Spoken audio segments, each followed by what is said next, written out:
Que el Señor le bendiga en este día escudriñando las Escrituras. Hemos estado viendo cómo Pedro nos ha ido hablando respecto a los diferentes peligros ya que vamos a enfrentar en esta vida. Hoy pasamos ya de los peligros terrenales, internos, espirituales que sufrimos a veces, y ahora Pedro nos habla ya no de peligros, sino ahora nos habla del refugio de la gracia de Dios. El refugio de la gracia.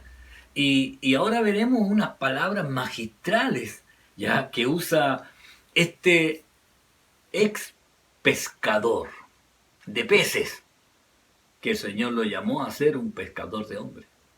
Y ahora el Espíritu Santo le da a él esta gracia de poder hilvanar unas palabras tan preciosas, hermanos, tan preciosas, que si no fuera porque nosotros conocemos el pasado de Pedro, diríamos, este es un teólogo, o este es un intelectual, este es alguien que estuvo con Gamaliel, no el hermano de la congregación, sino el Gamaliel del Nuevo Testamento, donde recibió estas instrucciones tan precisas y tan claras para nosotros. Porque ahora Pedro ya casi finalizando, ya voy a leer el 10 y el 11 de Primera de Pedro capítulo 5, habla de estas cosas que vamos a ir viendo ahí con la presentación, donde habla del proceso, ya el proceso de Dios, y el proceso de Dios está relacionado con 4 palabritas que va a usar ahora: perfeccione, afirme, fortalezca y establezca, ya el proceso, esta situación que vivimos constantemente. Y voy a leer esta porción de la Escritura, Primera de Pedro, capítulo 5, versículos 10 y 11. Dice: mas el Dios de toda gracia, que nos llamó a su gloria eterna en Jesucristo, después que hayáis padecido un poco de tiempo, Él mismo os perfeccione, afirme, fortalezca y establezca. A Él sea la gloria y el imperio por los siglos de los siglos. Amén.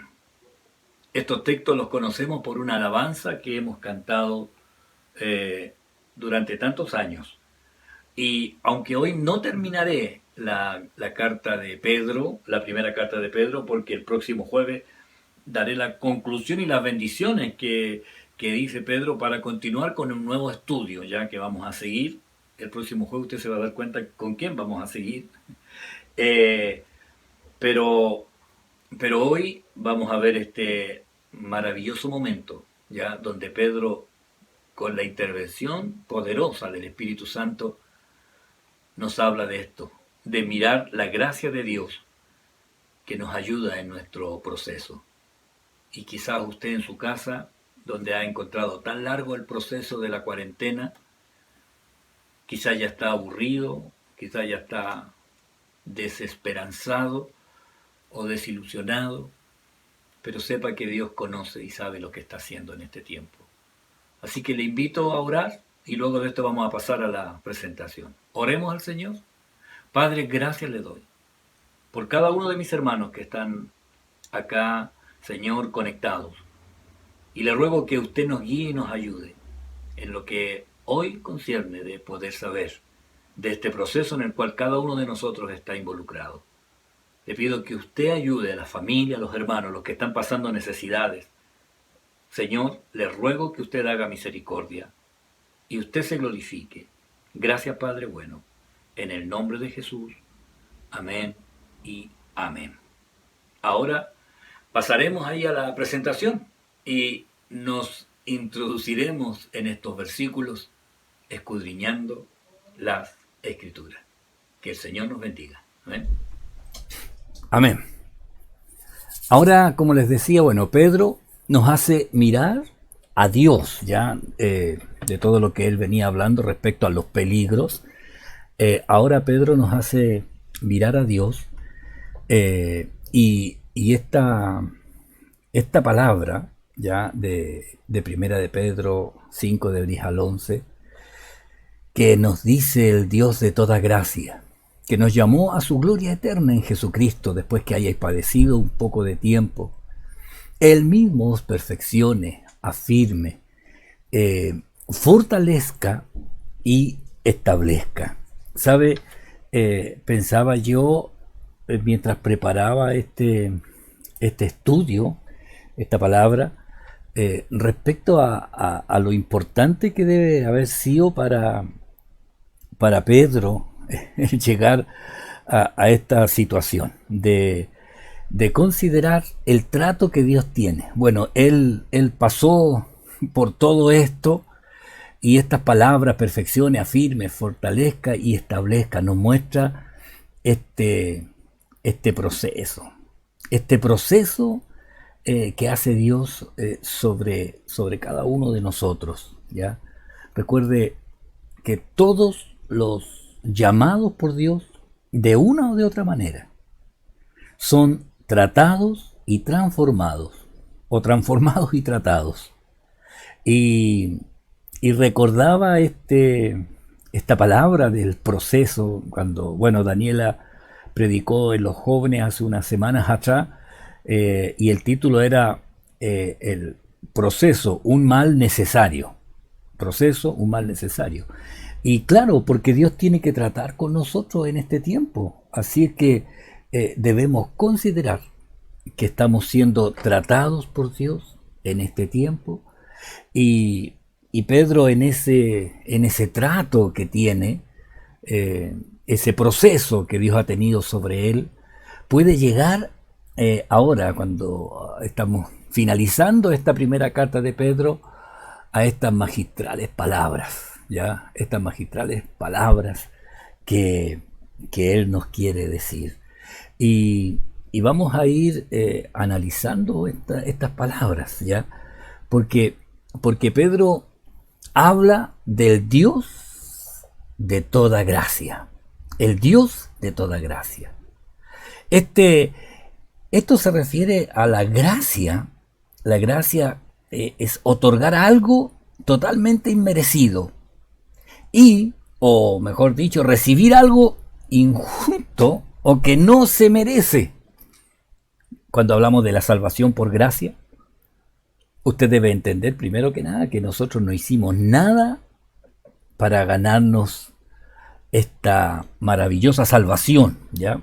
Inmerecida para nosotros, porque Cristo sencillamente, por amor, quiso tomar nuestro lugar en la cruz y pagar por nuestro pecado. Así que lo primero es que usted considere que esta salvación nosotros no la merecíamos, ¿ya? ¿Y qué merecíamos? El juicio de Dios. Y obviamente el juicio se refiere también al castigo, ¿ya? Por la desobediencia. Pero Cristo tomó nuestro lugar. El Dios de toda gracia.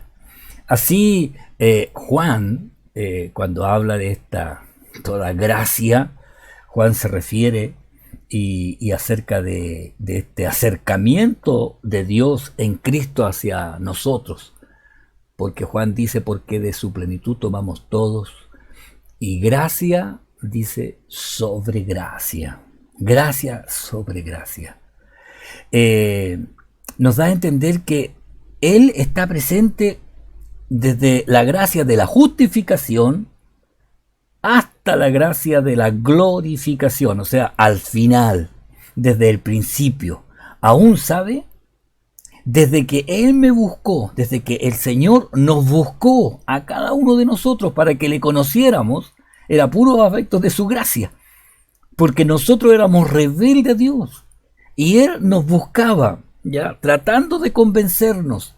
Esta obra que hacía el Espíritu Santo aún antes de conocernos, Él ahí actuando en nosotros para que pudiéramos acercarnos a Él, ¿sabe? Y esa misma gracia es la que nos sostiene hasta que en el último segundo de nuestras vidas podamos disfrutar de ese momento maravilloso. Así que el Dios de toda gracia, usted así lo conoce, ¿cierto? Porque todo lo que Él hace sobre nuestra vida es totalmente inmerecido, totalmente inmerecido. Así que, hermanos, y Pedro lo sabe de sus errores, sabe de sus metidas de pata, como decimos nosotros, sabe de las veces que se equivocó, pero él se da cuenta que en realidad es la pura gracia de Dios que le ha llevado hasta este momento a tener esta claridad de todo lo que hemos visto en estos 5 capítulos de la primera carta. Y Pedro agrega que nos llamó a su gloria eterna en Jesucristo. ¿Sabe? El plan trazado, ya, que nos llamó, el plan trazado de Dios, que nos llamó, este plan es bueno. Y en ese proceso, Pedro está apuntando a la meta final, su gloria eterna. Pero ¿sabe? Un detalle, esta gloria eterna no es alcanzable si no fuera por Jesucristo. O sea, el Señor nos llamó para estar en Cristo, nos llamó para estar en Cristo. La primera parte de Efesios 3:17 dice, para que habite Cristo por la fe en vuestros corazones, para que habite Cristo por la fe, ¿ya? Entonces, si Cristo está en nosotros, viviendo con nosotros, estamos en el plan que Dios ha trazado sobre nuestras vidas, nos está acompañando en este proceso hasta la meta final. ¿Y cuál debe ser en nuestra prioridad? Estar en Cristo, estar en Cristo. Porque ahora Pedro con esto hace que nosotros podamos entender, ¿ya? Así que podamos entender que en más de algún momento no merecíamos nada. Y cuando pasó por esos momentos se daba cuenta que el Dios de toda gracia nos llamó a su gloria eterna en Jesucristo. En Jesucristo. ¿Sabe? Lo tercero, dice, después que hayáis padecido por un poco de tiempo. ¿Sabe? Claro, porque en el proceso que vivimos, a veces puede ser poco comprendido por nosotros. Cuando vemos que lo que estamos pasando pareciera que no tiene sentido. Hay un libro, ahí está en la biblioteca de la iglesia, que dice, cuando lo que Dios hace no tiene sentido. Creo que es de James Dobson, ya creo que es de él. Pero nosotros, ¿sabe? Tenemos siempre que mirar todos los sucesos que estamos viviendo, mirarla como un hijo de Dios, como aquel que está sujeto al Espíritu de Dios. Entonces, cuando usted está sujeto al Espíritu de Dios y entiende que Dios tiene el control sobre su vida, usted podrá entender que todo lo que pasa a nuestro alrededor está bajo el control de Dios. Hay un texto que citamos siempre, cuando alguien está pasando por algún problema y dice, oh, ya sabes, me está pasando esto. Y sacamos este texto que solamente es para la gente que está en Cristo. Este texto es solamente para aquellos que están en Cristo. Este texto no es para la gente del mundo. No es para una persona buena que usted dice, no, pero él es tan bueno, no es cristiano, pero es súper bueno y le está pasando esto, le está pasando algo malo. Y uno dice, no, pero este texto, y sabemos que a los que aman a Dios, todas las cosas les ayudan a bien. Esto es a los que conforme a su propósito son llamados. Entonces, usted tiene que entender, este texto que cita Pablo a los romanos dice, sabemos, y sabemos, ¿qué es lo que sabemos? Esto, recuerde que todo esto es por fe, ¿ya? Y sabemos. La siguiente frase, a los que aman a Dios. O sea, si ama a Dios, ¿cómo sé cuando alguien ama a Dios? ¿Qué requisito? ¿Qué pidió el Señor? ¿Cómo demostrarle que le amamos? ¿Cómo? ¿Cantando? ¿Así demostramos que le amamos? Cantando. No. ¿Cómo demostramos que amamos a Dios? Yendo a la iglesia, y ahora como nadie va a la iglesia, al templo donde nos congregábamos, diríamos, no le estamos demostrando que le amamos. No, tampoco no es la demostración de amor. ¿Cómo demostramos que le amamos? Y el Señor lo dijo en Juan 14:15, si me amáis, guardad mis mandamientos. O sea, los que aman a Dios son los que andan en obediencia. ¿Me entiende? Los que aman a Dios son los que están obedeciendo a Dios.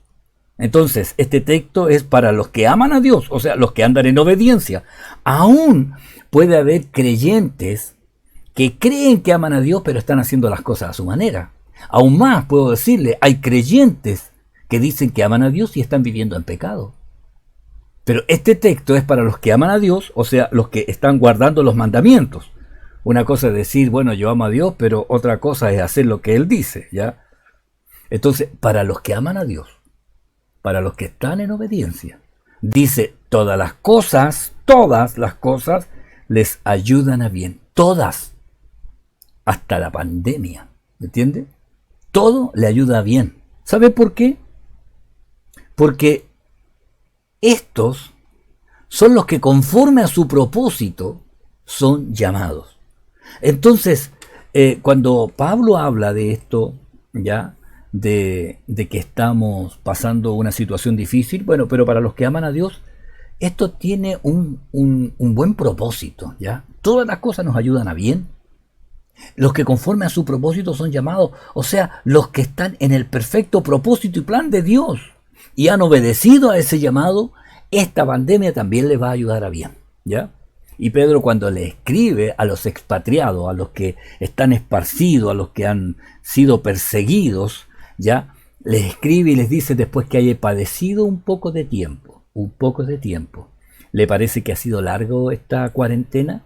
Desde el 15 de marzo, abril, mayo, junio, julio. Ya llevamos 4 meses y un día. Parece una sentencia, pero llevamos 4 meses y un día más. Pero, ¿usted le ha encontrado el propósito a este tiempo? ¿Le ha encontrado el propósito? Entonces, debe entender que ese propósito, para los que conforme a su propósito son llamados, lo va a poder ver en el sentido que le ayudará a bien, al propósito de Dios, a los que aman a Dios. Amén. Seguimos. Dice el mismo, no otro, no un representante legal, no un intermediario, no alguien que haya firmado delante de un notario, no, el mismo. Oiga, el mismo. Y esto es lo maravilloso, es que el Señor está, mire, ahora yo que estoy aquí de frente ahí a este computador, a esta cámara, sé que el Señor está aquí. ¿Y sabe, le puedo asegurar algo? Dios también está donde está usted. Ahí donde usted está mirando esto, el Señor también está con usted. El Espíritu Santo también está. Y Pablo decía a los corintios, porque vosotros sois el templo del Dios viviente. Como Dios dijo, habitaré y andaré entre ellos y seré su Dios y ellos serán mi pueblo. Vosotros sois el templo del Dios viviente. Entonces usted que está ahí en Villa Alemana, usted que está en Quilpué, en Belloto Norte, en Belloto Sur, usted que está en Peñablanca, en Limache, en Quillota, en Calera, usted que está en Valparaíso, en Viña del Mar, en algún cerro de Viña de Valparaíso, usted que está en otra ciudad, lejos, en el sur, en Puerto Montt, en Villarrica, en Puerto Varas, usted que está en el norte, en Arica, en Iquique, en Antofagasta, en Caldera, en Copiapó, en Vallenar, usted que está en otro país, en Canadá, en Suecia, en Croacia, usted que está lejos en esta físicamente, pero juntos, el Señor también está con usted. Porque Él dijo, habitaré y andaré entre ellos, y seré su Dios y ellos serán mi pueblo. Así que donde usted esté, en Lampa, donde usted esté, en San Felipe, en los Andes, el Señor también está con usted. Él mismo. Y aquí vienen estas palabras que usa Pedro. Dice, el mismo os perfeccione. ¿Sabe? Cuando usa esta palabra, Pedro está usando un término que como pescador lo usaba.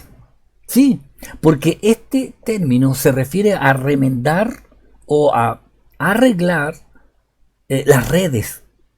Y se usa, dice, la idea de este contexto para describir el acto de remendar o reparar una red. O sea, hermanar lo que antes estaba unido y se rompió por cualquier razón, juntarlos de nuevo y amarrarlos. La idea es hermanar bandos en litigio, colocar en su lugar huesos dislocados del cuerpo. En síntesis significa ajustar. ¿Sabe? Ajustar es como afinar la imagen. ¿Ya? Cuando antiguamente los que tuvieron televisor, ya no estoy hablando de la generación Z, estoy hablando de las generaciones anteriores, nuestros padres compraron televisores de esos hielosos, ¿ya?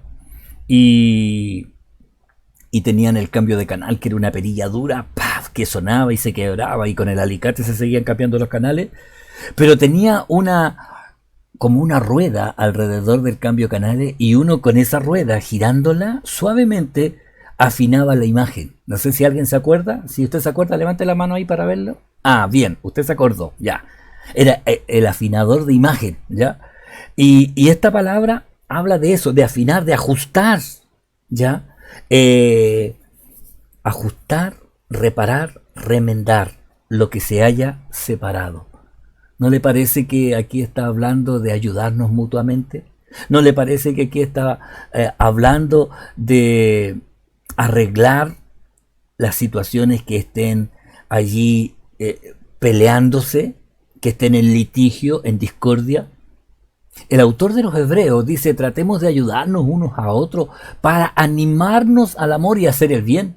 No dejemos de reunirnos como algunos acostumbran hacer, sino animémonos unos a otros, y con mayor razón cuando vemos que aquel día se acerca. Esta es una versión moderna, Nueva Biblia Viva, ¿ya? Pero, ¿sabe? Perfección se refiere a ajustar, ¿ya? Cuando estamos llegando a las terminaciones.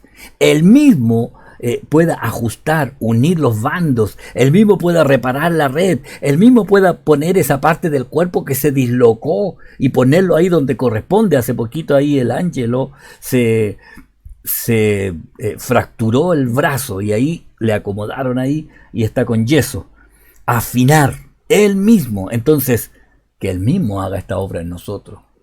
Si hay alguna situación que usted debe arreglar, repárela, ¿ya? Más aún cuando vemos que el día del Señor se acerca. Entonces hay que perdonar, hay que aprender a amar, hay que dialogar, hermanos, hay que ayudarse mutuamente. Si usted ve a un hermano que se está quedando en el camino, oiga, vamos, estírele la mano, hágale una llamadita, mándele un WhatsApp, dígale que el Señor te bendiga, estoy también pensando en ti. Una llamada, hermano, una llamada es súper importante en este tiempo, donde no podemos reunirnos, como dice el texto. Algunos ya en ese tiempo dejaban las reuniones y acostumbraron a dejarla de lado por otras prioridades. Bueno, ahora no tenemos alguien dirá: oh, qué alivio, no me pegó un palo por eso. Pero, pero no, mi hermano, pero también se refiere a estar conectado, ¿ya? No dejando de lado la conexión, no dejando de lado lo que se está transmitiendo, escuchando las predicaciones. Amén. Él mismo, si habló de perfección, también habla de afirmar o dar firmeza o poner algo firme. ¿Cómo? ¿Cómo se hace esto? Porque Pablo le escribe a la iglesia de Colosa, dice: por tanto, de la manera que habéis recibido al Señor Jesucristo, andad en Él, ¿cómo? Arraigados y sobreedificados en Él, confirmados en la fe, así como habéis sido enseñado, abundando en acciones de gracia, ¿ya? Dar firmeza, poner firme, ¿cómo? En Cristo, arraigado. Y este arraigado implica las raíces de un árbol que se va metiendo ahí en la tierra y ahí se afirma, ¿ya? Se afirma. Y mostraban ahí las tormentas, los temporales, los vientos recios, y mostraban unas palmeras todas dobladas, ¿ya? Casi horizontal ahí a la tierra.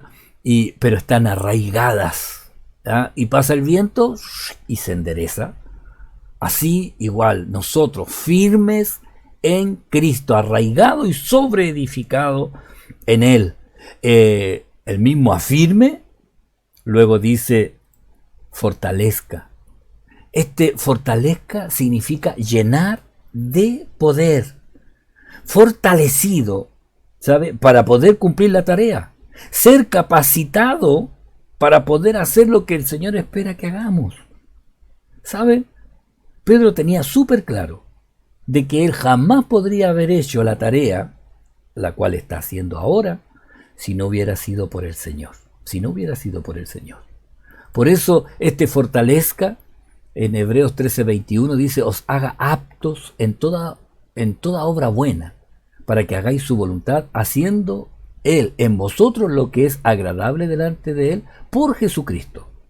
¿Ya? Por Jesucristo, al cual sea la gloria por los siglos de los siglos. Amén. Os haga aptos, los llene, los capacite de el poder necesario. ¿Sabe? Nada podemos hacer si no estamos en Cristo. Si Él nos perfecciona, Él mismo nos afirma, Él mismo nos fortalece y también Él mismo os establezca, dice ya Pedro, Él mismo. Esto implica ser tan firme, durable, permanente, sólido.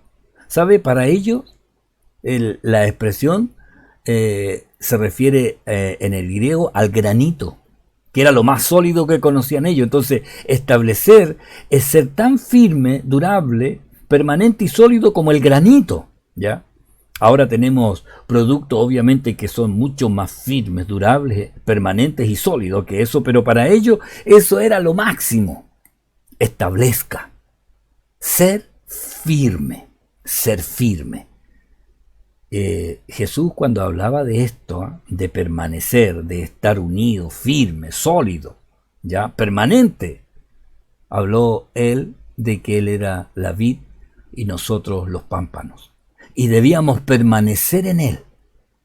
Y como lo dice Juan 15, la segunda parte, el que permanece en mí y yo en él, este lleva mucho fruto.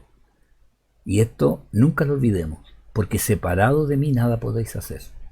O sea, establecer es estar sólidamente, permanentemente, firmemente y durablemente unido, permanente, establecido en el Señor. Oiga, que el Señor nos ayude, ¿ya? Que el Señor nos ayude, ¿ya? Porque al finalizar, Pedro, esta sección, porque el próximo jueves veremos la despedida y la introducción a lo que ya viene, ¿ya? Ahí usted se va a dar cuenta el próximo jueves. Pedro termina diciendo, a Él sea la gloria y el imperio por los siglos de los siglos. ¿Ya? Este Dios de la gracia, Pedro podía decir, este Dios de la gracia, es también el mismo Dios de la gloria eterna, al cual le da todo el honor, toda la majestad, toda la santidad, la victoria eterna. Y además él entiende que él nos llama a ser parte de esto. ¿Sabe? Quizás Pedro recordaba tantos momentos. Yo, mientras leo la carta, siempre me estoy poniendo en el lugar de aquel que está escribiendo allá, porque el Señor respeta aún estas situaciones de conflicto que están en nuestra mente. Y él podía ver que siempre estuvo la gracia de Dios pendiente de él. Que aún a pesar que él a veces podía actuar osadamente en fe, pero también sabía que tan rápidamente se equivocaba y perdía la mirada y se hundía, ¿ya? Porque Pedro pensaba en el Dios de toda gracia. Y yo pensé, ¿cuál fue el momento que él dijo, cuando uno está hundiéndose? ¿No le ha pasado? Que está hundiéndose ya y pierde toda la expectativa y piensa que ya se perdió todo, y de pronto aparece esa mano que le ayuda y le socorre y hace un milagro poderoso, ya que nadie más podría hacer, sino solamente el Señor. Y yo creo que Pedro recordaba esa vez que se hundió, caminó sobre las aguas, pisó el agua como sólida, porque él vio que el Señor venía caminando sobre las aguas y él osadamente dijo, si eres tú, manda que yo vaya también a ti. Y el Señor le dijo, ven. Y Pedro ahí pisó el agua. Yo creo que tiene que haber así, uy, sí, y pisó y bajó y dio algunos pasitos ahí caminando sobre las aguas, mirando al Señor, y de repente miró las olas. A lo mejor quiso mirar a los discípulos, a decirle, mírenme lo que estoy haciendo. Y cuando quitó la vista del Señor, empezó a hundirse. ¿Y qué dijo? Sálvame. Y el Señor extendió la mano sobre el agua. No se subió al bote para salvarlo, ¿eh? Sobre el agua. Extiende su mano y agarró a Pedro y lo elevó. Y lo más impresionante, este producto de mi imaginación, hermano, es que tiene que haberlo tomado y tiene que haberlo abrazado ahí por el lado, y Pedro tiene que haber puesto la mano ahí en el hombro, y el Señor lo llevó caminando y se subió al bote. El Señor estaba sequito, sí, pero Pedro estaba todo mojado porque se hundió. Pero nadie se podría reír de él porque por lo menos dio algunos pasos. Por eso cuando Pedro dice, este es el Dios de toda gracia, porque lo rescató aún. Usted ha visto esa mano cuando lo está sacando a usted de la profundidad, cuando usted dice, Señor, ¿quién me va a ayudar ahora? Y el Señor mete la mano en el agua y lo eleva para sacarlo caminando en medio de la dificultad. ¿Qué tal si oramos al Señor y le damos gracias a Él por su gran misericordia, por su gran amor, por su gran bondad? A lo mejor usted tiene ese momento en que el Señor lo sacó de la profundidad, y ahora es el momento para que usted le pueda decir, gracias, Señor de toda gracia, porque tú me has ayudado en los peores momentos de mi vida. Incline su rostro antes de finalizar. Padre, gracias le doy. Gracias, Señor, por esta primera carta de Pedro que nos pone en el contexto de las debilidades de un varón que cuando fue lleno del Espíritu Santo tuvo un cambio radical. Y así, Señor, yo también espero en mi vida y en la vida de mis hermanos que están escuchando, Señor, escudriñar las Escrituras. Que el Espíritu Santo llene sus vidas, para que puedan, de la misma forma como el ejemplo que tenemos de Pedro, ser transformados totalmente por su gracia, totalmente por su amor. Y yo le ruego que usted se glorifique en la familia, en los hogares, en el nombre de Jesucristo, nuestro Señor y Salvador. Amén y amén. Que el Señor le bendiga, mi hermano. Próximo jueves continuamos. Y, ¿sabe? Me ha gustado mucho el poder leer esta carta de Pedro, porque de pronto ya hay momentos en que me siento muy identificado con él, en la forma en que Dios siempre le ayudó, en todos los momentos. Y lo esperó hasta que se arrepintiera, y trató con Pedro ahí en la orilla, cerca de su ambiente mismo, unos pescaditos allí, y le dijo, Pedro, ¿me amas? Pedro, ¿me amas? Pedro, ¿me amas? Y Pedro al final le dice, Señor, tú sabes que te amo, tú lo sabes todo. Así igual en este día, Señor. Y a usted también. Pueda usted decirle, Señor, tú sabes que te amo. Señor, tú lo sabes todo. Que el Señor le bendiga y nos vemos, hermanos, este domingo. Nuevamente tenemos la escuela dominical y el culto de la tarde y el momento de adoración en vivo para que podamos alabar y bendecir al Señor. No se desconecte del Señor y siga ahí en la tecnológicamente los cultos que estamos haciendo. Muchas bendiciones, nos vemos pronto.